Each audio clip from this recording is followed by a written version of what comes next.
Hey, All right, happy Friday. happy Friday. I from the looks of things, I haven't actually asked you, but from the looks of things, it looks like maybe you're at home and I'm at home. Is this the first time we've both been at home on a Friday? Oh gosh, I think it might be the first Friday since we started the series that we're both home. Well, we'll have to fix that next week. Right. We'll fix that next week, and I'm Are sure you gonna, one of are you us gonna be will away? be. No plans to be away yet. Although, truth be told, I was planning on not being here tonight. Just things change. That's the beauty of award travel. I could wait until the last minute to figure it out. So my son wasn't feeling great, so we decided to stay home. But I was going to be going on a run for some liquidation because we've got some Simon Mall gift cards lately. So I was planning on making a night out of it and going away for the night, but it didn't happen tonight. So What about you? Simon, You got plans for next weekend yet? next Well, weekend, go ahead. yes, Go but ahead. not till Saturday. So I think I'll actually be home on Okay. Friday. You might be home. So maybe another We'll see. another home conversation. But anyway, you brought up Simon Mall. So they're doing the 1K hmm gift card deal until. Do you remember the end date for that? Yeah, it's August 4th. August 4th. August 4th. So it's been going on for a week and change now since the 17th, and it goes until August 4th that they're selling the $1,000 Visa gift cards with a $3.95 activation fee. So super low fee, super low cost for MS. Depending on your liquidation methods, you're talking, most likely less than 0.5% in cost. So pretty much any rewards card you use, you're coming out ahead. Right. So do you mind talking about which cards you've chosen to use? Sure, yeah. So we've actually used a variety of cards because we bought quite a few. We made a couple of Simon runs.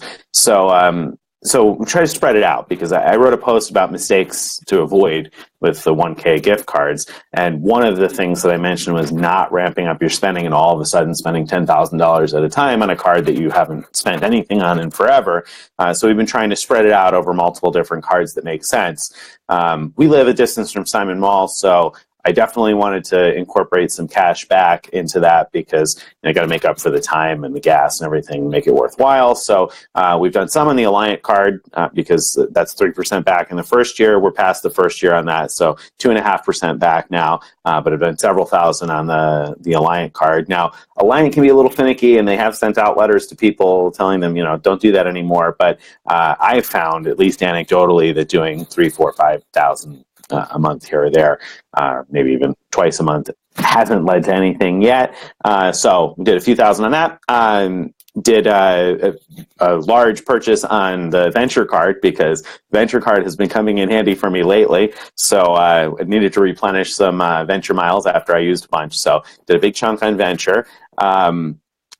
Despite my best advice not to use a Marriott card, I did put several thousand on a Ritz card for 2 Marriott points per dollar, which is very poor value comparatively, one would think anyway. I did it on that because I do just need to amass some Marriott points. I have some speculative reservations I made. My Marriott balance is lower than I'd like, so I wanted to pick up some Marriott points and not have to transfer Ultimate Rewards ultimately. So I did some Marriott.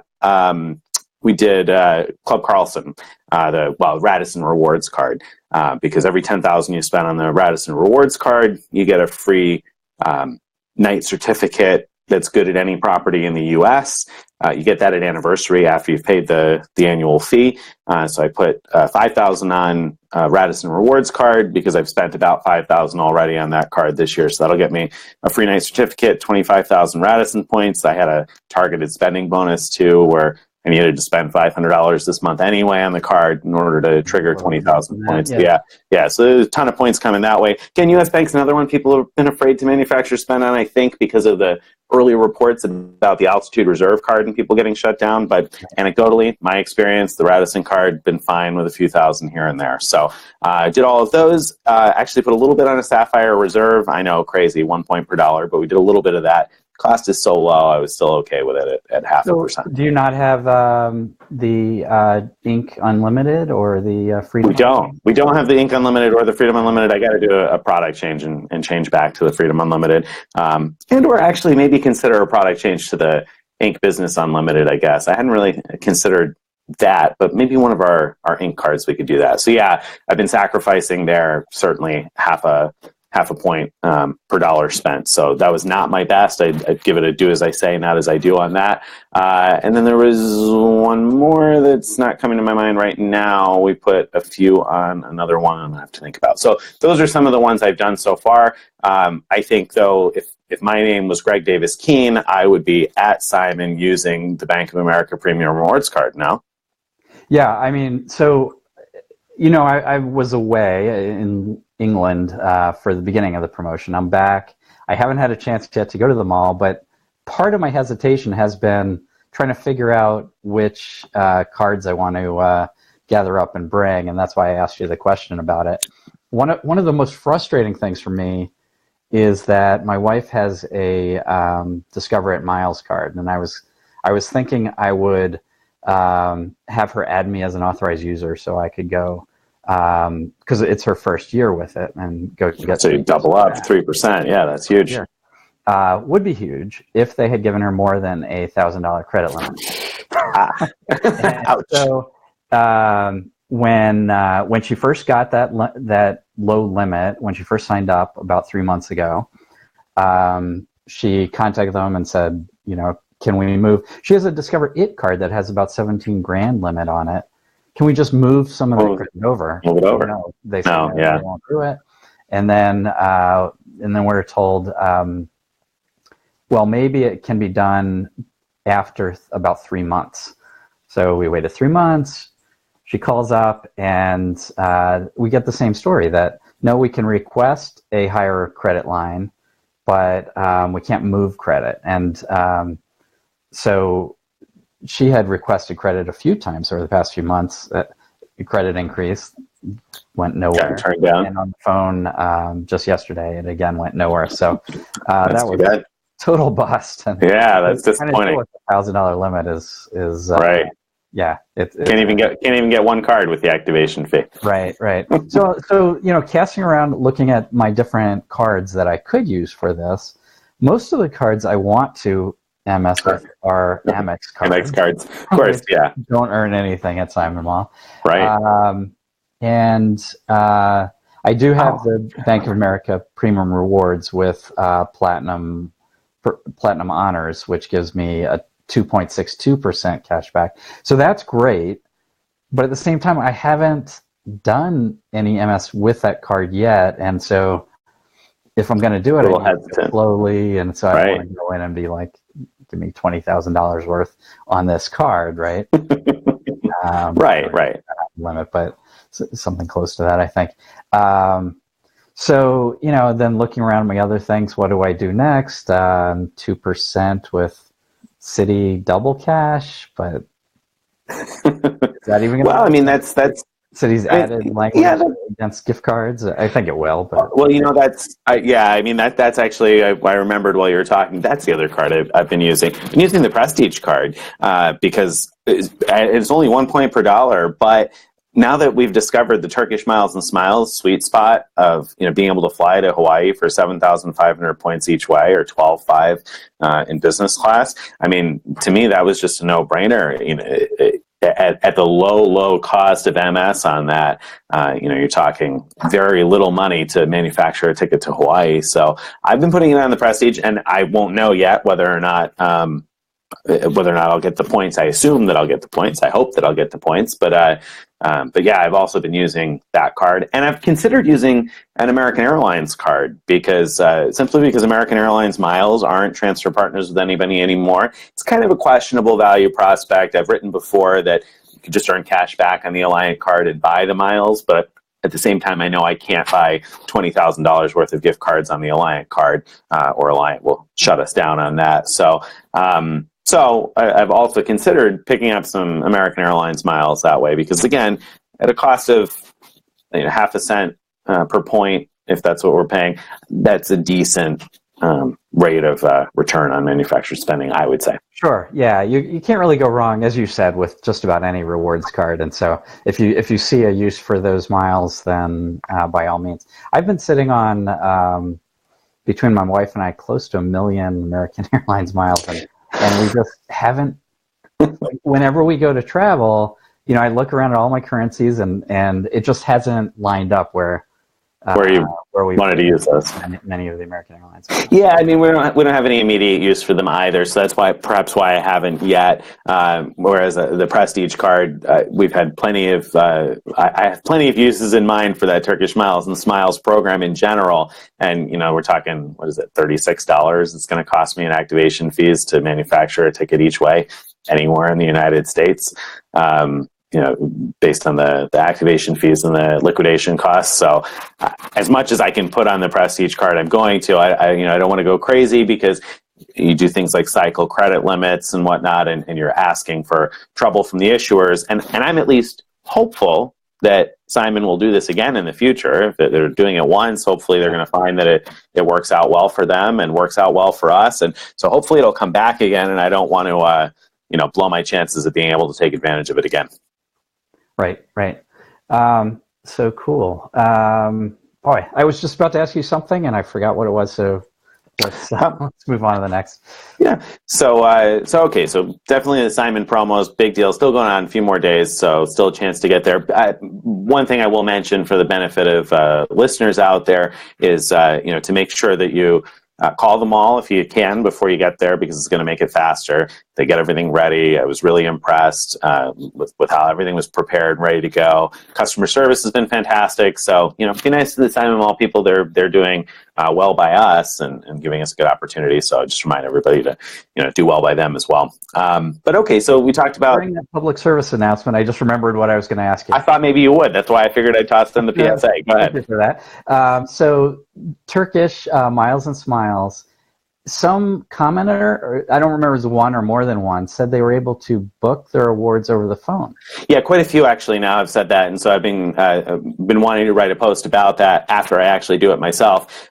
So I transferred over more miles to book something else that we need. So once the miles post, I've been checking all day long. Once the miles post, then I'm going to call and try and do one over the phone also, because quite a few readers now, quite a few, both on Facebook and on the posts. All of our posts about Turkish Miles and Smiles so far have mentioned that they've been able to book over the phone and ticket over the phone, whole process, maybe 30 minutes or so. Sounds like phone agents are getting used to that, and they're just using the general Turkish Miles and Smiles phone number. I know that in the past, some people had reported success booking over the phone with the Elite line, but those without Elite status may have been out of luck on that. Now, though, we've gotten quite a few reports from people who've been able to do it just through the general phone number. So it sounds like maybe Turkish is lightening up a little bit, loosening up the game a bit, being able to get things done. That's awesome. And I was just reflecting on how funny it is that it's awesome that we can book something on the phone.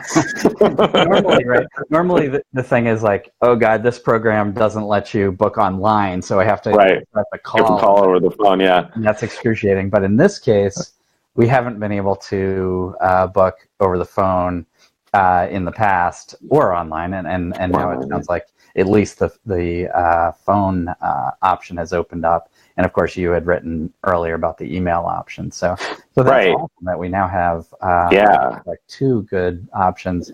Neither is as good as if they let you do it completely online yourself, but of course, still, for how good of a deal these are, it's worth the effort. Well, right, yeah, it's worth a little bit of pain on that. It almost, it's funny to say this, but it almost makes me a little bit nervous as to how long it'll last if they make it any easier than than sending me email or whatever. But it makes sense. Everybody else does it on the phone. You would think they'd be able to also. Hopefully, that also means one thing I haven't caught is whether or not you have to do less paperwork for the phone booking, because via email there was a lot of stuff you had to fill out, screenshots you had to send. So hopefully the phone booking process is a little simpler.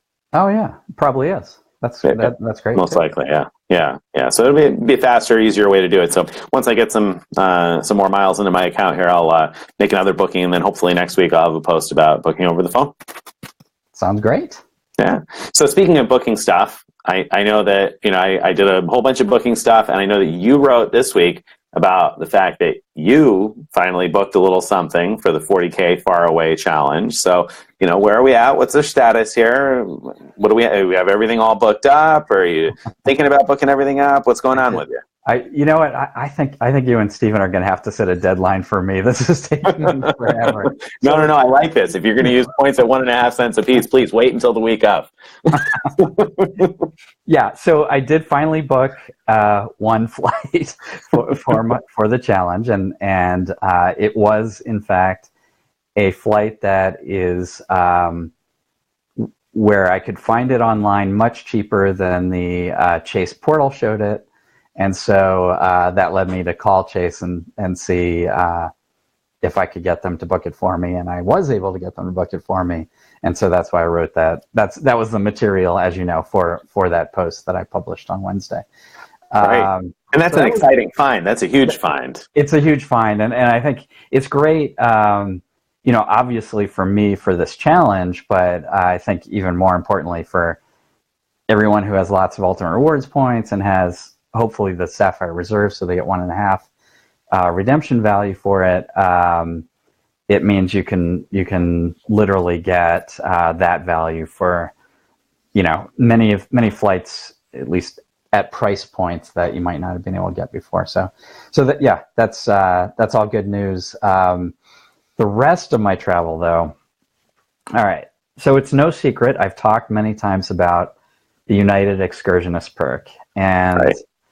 I feel like I could have done something pretty incredible if I didn't use the Excursionist perk. If I just completely bought cheap airfare. Coulda, woulda, shoulda. I mean, there's a lot I could have done, but that'd be really boring.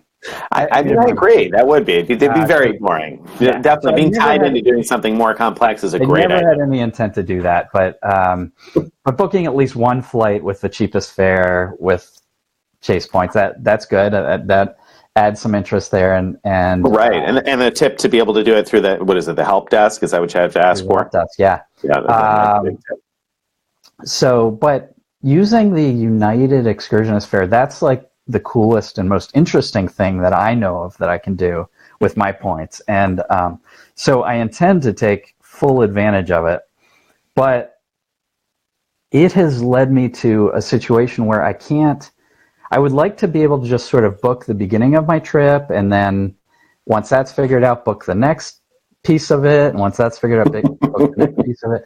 But I can't, because to do this Excursionist perk, I need to do the beginning part of the Excursionist perk. I need to book the whole Excursionist perk award all at once, and so I need a flight right from the early part of the overall trip, and a big free Excursionist flight somewhere in the middle or later part of the trip. And what's been killing me is, so I have general ideas about, like, here's how I'm going to get from here to here to here, and that's where I'm going to then fly the Excursionist perk flight, right? Right.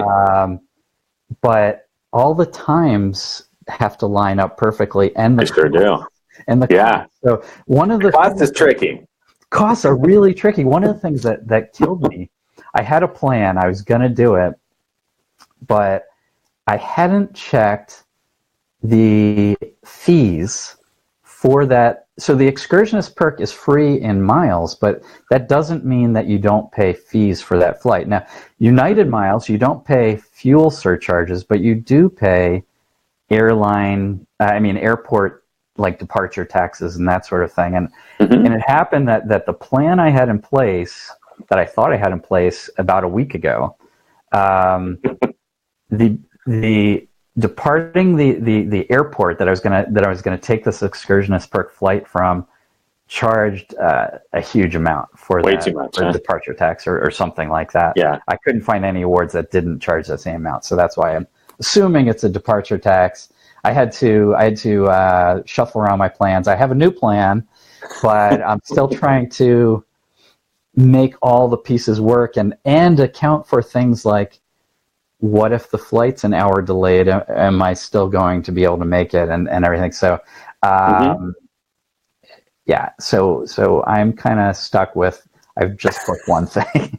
Just booked one thing. It's funny because, like you said, I've also seen opportunities to book cheap airfares, and there's been a couple of times where I've said, I could definitely get far, far away just booking cheap airfares. And there's part of me that thinks that would be interesting, but there's another part of me that says, anybody anybody could follow a couple of Twitter handles and book cheap airfares to get around. Hopefully, we're finding some sweet spots within the programs. And so, obviously, I'm intending to use Turkish Miles and Smiles. And for me, I felt like I had to use something that wasn't available to you guys to kind of, shine a light on my award program of choice and use that to my advantage.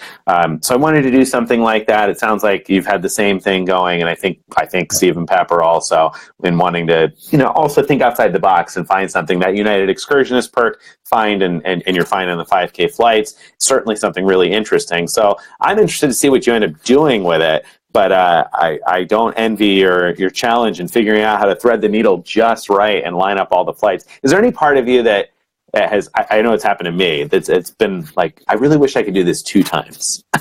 Like, wish I could get a second crack at this, because I've looked at it a few times. I've said, oh well, I could do this, I could do that, I can't do both, and I had a hard time deciding. And even now I've decided, I've kind of been like, but should I have done something different? Yeah, yes, but it didn't come across the way you said it. I haven't wanted to do it twice as much as that single flight I booked. Almost probably an hour later, I was like, oh shit, what did I just do? That means I can't do this other plan that I had been noodling on for a long time. The other plan was pretty good. Why did I go with this one? And then I found that thing about that departure tax right after booking as well. So I had major award anxiety. So when you published your posts about, it may not have been related to the 40K to far away. It wasn't, yeah. But you published 2 posts this week about booking awards and then second guessing yourself. Right. Which, certainly I have done with the 40K far away challenge here. I've definitely second guessed a number of my plans there, and in the end, I think I'll say now up front that I found what I wanted to do for the last leg, first, and I was so committed to that that I hope I didn't make poor choices in the other departments along the way, because I was so focused on what I wanted to do in the end. But anyway, that said, yeah, this week I published a couple of posts on award anxiety on after the fact second guessing, because I redeemed a bunch of Capital One miles last year. At some point, I wrote about this weird, wacky ability that some Capital One card holders have, where they can trade 64,250 Capital One miles, which would normally be worth $642 worth of travel, for a $900 gift card to certain hotel chains. In my case, I was picking Marriott, since I have platinum status, and I'm probably going to make it to titanium this year. And I have a stay booked at the St. Regis in Bora Bora, where I know food will be expensive, and I figured, this is great. I can take points that I would ordinarily only be able to redeem for $642 and get $900 out of them. Seemed like a great deal at the time, right? It sounds good when you frame it that way. But then I got thinking about it, and I was like, Capital One has been running some really good transfer bonuses with their transfer partners now. And this month, they have Avianca as a transfer bonus. And with that transfer bonus, I could have taken the same Capital One miles that I turned in for a $900 Marriott gift card, and I could have flown business class to Europe, to Asia, most of the places around the world that I'd consider going. Maybe I couldn't quite make it back if I were to take one of those cheap flights to Australia that I highlighted when I was talking about the 40K far away. Maybe I couldn't quite make it back from there, I guess, with Avianca Life Miles, but almost anywhere else in the world I could. So I started to second guess, is that a good redemption? Is it not a good redemption? Did I really just mess up and throw away 64,000 Capital One miles? And then you wrote today that you thought I didn't, but then your analysis kind of said that I did, I thought. It kind of made it sound like I did throw them away. I don't know. What do you think? So, yeah, my gut feeling when I read your post was, no, that was perfectly good. I don't think, in general, you should think of it as a trade-off, because I'm assuming that you're not going to get to a point where you want to make that business class award booking, and you look around at your points and say, "Oh darn it, I don't have enough." If that's likely to happen, then I think it's fair to compare the value of the Marriott gift card award to the value of the Avianca or whatever award that you could have done, right? But since you're probably not going to get to that point, I don't think it's an either or. I think it's just, are you getting more value than sort of the default of the points? And I think as long as you are, that's good. Now, my analysis did put even that into question because I developed a way to estimate the value of your points, and then the value of the gift card was, I just took 90% of its value. And it looked like it was about a wash. So about a wash, yeah. Deal, right? Yeah. But that was a very, the estimate of the value of the cost to replace your points was a very, very conservative estimate. It was based on the idea that you could always use your Alliant card instead of your Capital One card to generate points, right? Right. But which we know from talking about Simon Malls already that that's not necessarily always true. Right. I mean, first of all, you might have a credit limit. Second of all, you might be scared to put too much spend on it because they might close you down, shut you down. So I think it would be a fair number if those things weren't true, but given that you're not putting all your spend on the Capital One card, on the Alliant card, you've already made the decision that it's worth putting on the Capital One card. So I don't know. I think we need to lower the value for your calculations based on, if you weren't using a Capital One card, what would you use? And then you actually talked about that earlier. You use things like the Club Carlson card or the Prestige card. Right, which I'm happy with because of the specific use case scenarios I have in mind for those particular miles. And I've been able to replenish them somewhat. Obviously, I haven't replenished all 64,000 with the Simon Malls yet, but it's been relatively cheap to replenish those points. And like you said, it's not really so much a trade-off when I'm doing as much spend. And often I respond to readers who ask questions or make comments about different values and what you should accept and what's okay and what's not okay. And I often use cash back as like your point of comparison. Your points are always costing you something because you're choosing to earn the points instead of the cash back. And I think that's particularly true on everyday spend and normal stuff. When you start to get into manufactured spending, I think when you get to moderate to high levels of manufactured spending, you get to the point where, like you said, you can't realistically put it all on one card anyway. You're going to have to spread it out some. So then you have to, I think probably accept some of those things where, in this case, I thought, well, $900 will get me farther than an equivalent. Well, so it would cost $32 or $32,000 worth of spend to generate those 64,000-ish Capital One miles. If I were to put the same 32,000 spend on a Marriott card, I'd end up with 64,000 Marriott points, which probably aren't going to be $900 in value for me, and certainly not $900 towards incidentals at the St. Regis and Bora Bora. So yeah, in the end, I'm not having trouble sleeping over it. I don't know if it was my finest redemption ever. It will save me money, and it's harder to generate hotel points in general and money for hotels, I would say. So I think it was okay, but certainly it was less of a mistake than my redemption with by redeeming membership rewards points for choice points, because of course I had read your post long ago about that Cambria Suites and totally went out my brain that you could buy points with cash and points. And oh man, like I'm still kicking myself over transferring membership rewards points that I just didn't need to transfer to choice. That was dumb. Right. So we're talking about several situations where we book an award and instead of it making us feel happy that we're getting something for free, we're second guessing ourselves and actually feeling, in that case, actually feeling bad that you made a bad purchase. So right. So what I'm buyer's remorse.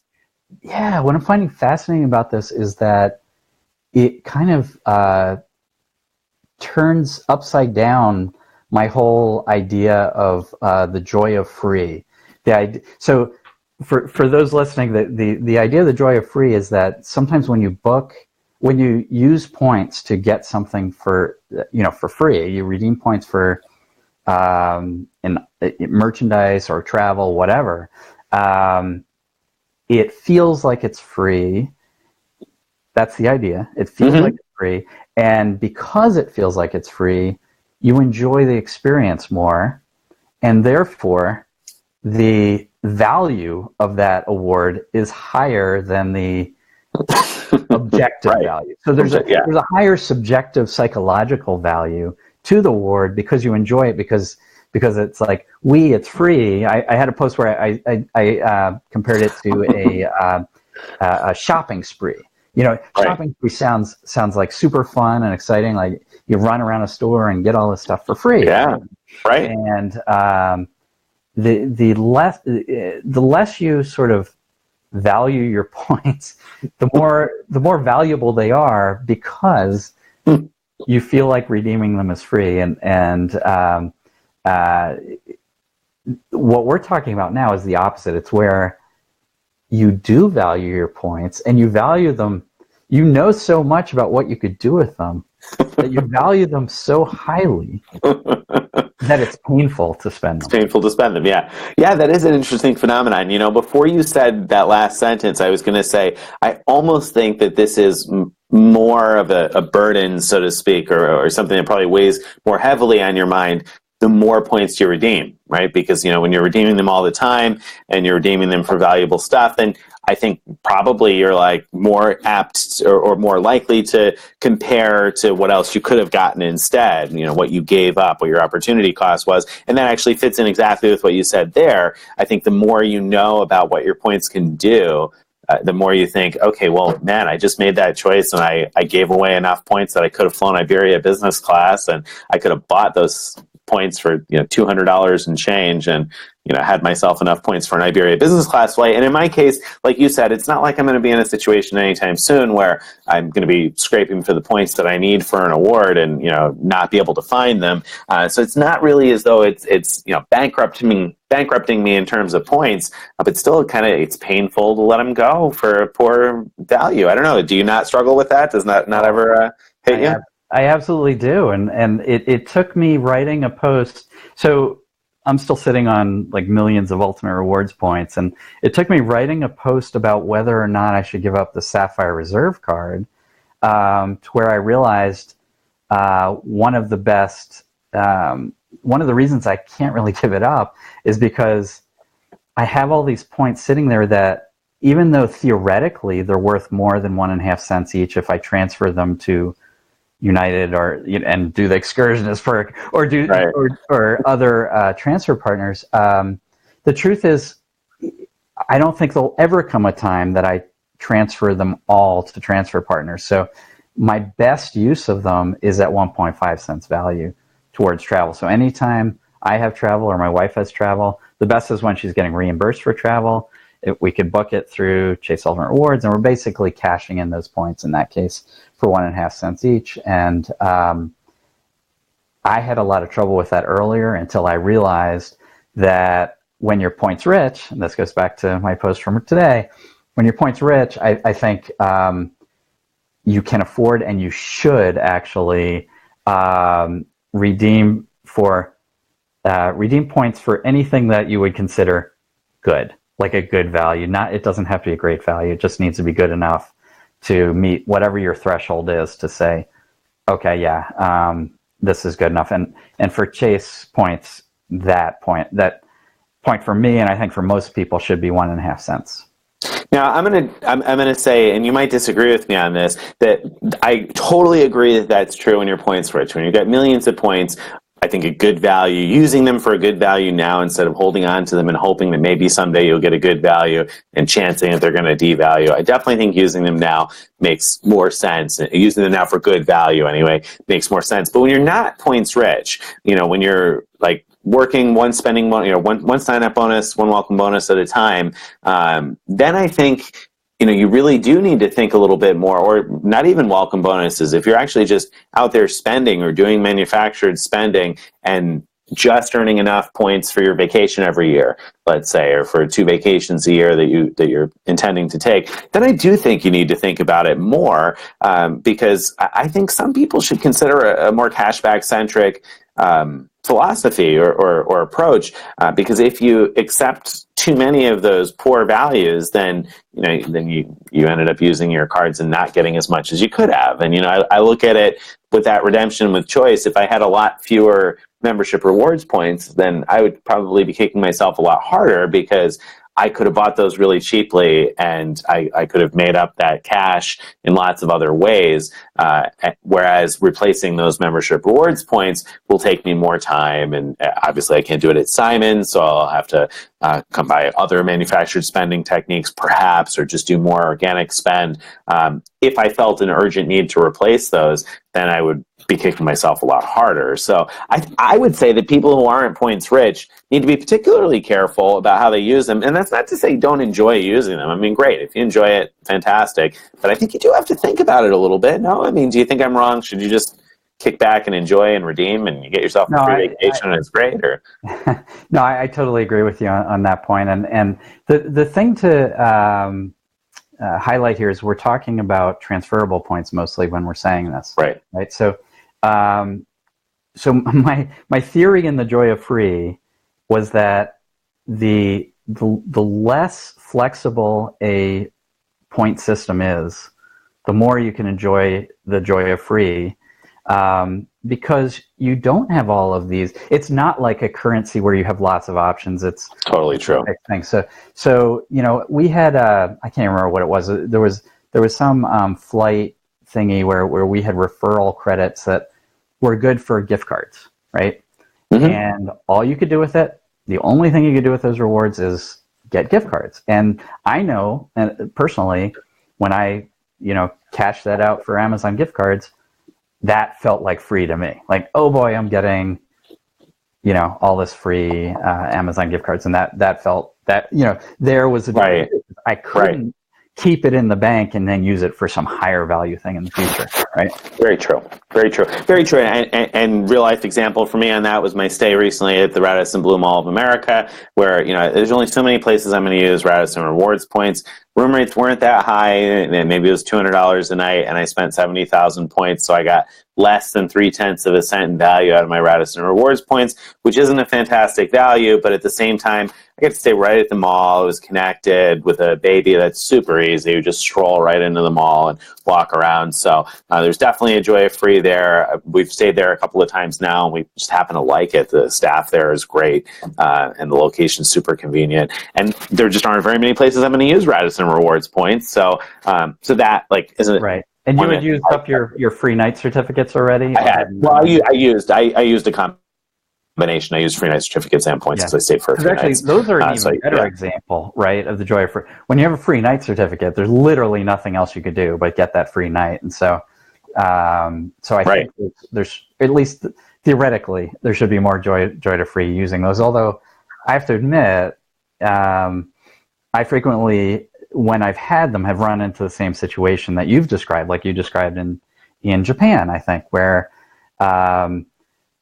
a hotel is not at the top category that the certificate is good for.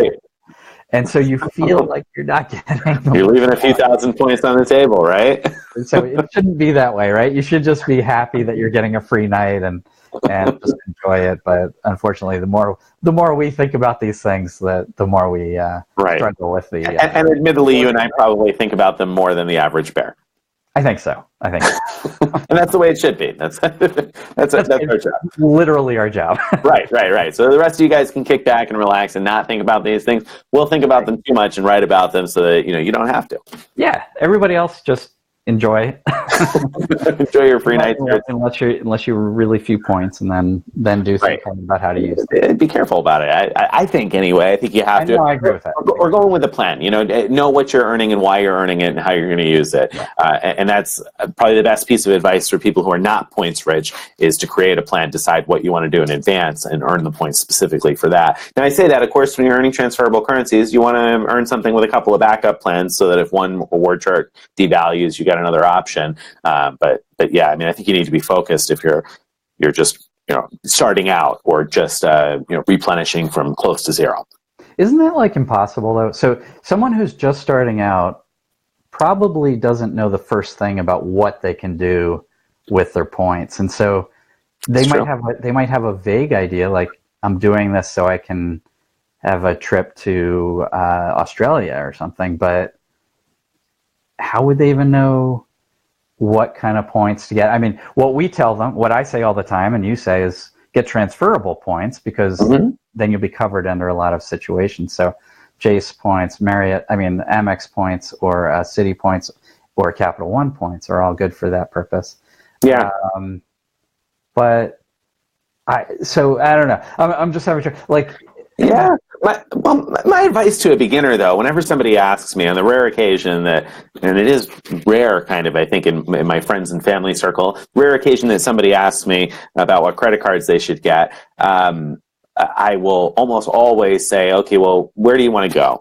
And sometimes I get I don't know, I just want to travel. And what I always tell somebody who is new to the game and doesn't know much about it yet is, okay, well, decide a vacation you'd like to take, a place you'd like to go, and then come back and let me know, and I'll tell you what you should earn for that particular trip. Because I always figure for a newbie, you got to have a goal in mind, and then once you've achieved that goal, then it's it's kind of like a gateway drug, and you're going to be like, all right, well, I need to come back and find some more of that, because you enjoy that joy of free, and I think that joy of free is particularly salient the first couple of times you experience it, right? I mean, do you remember your first couple of redemptions?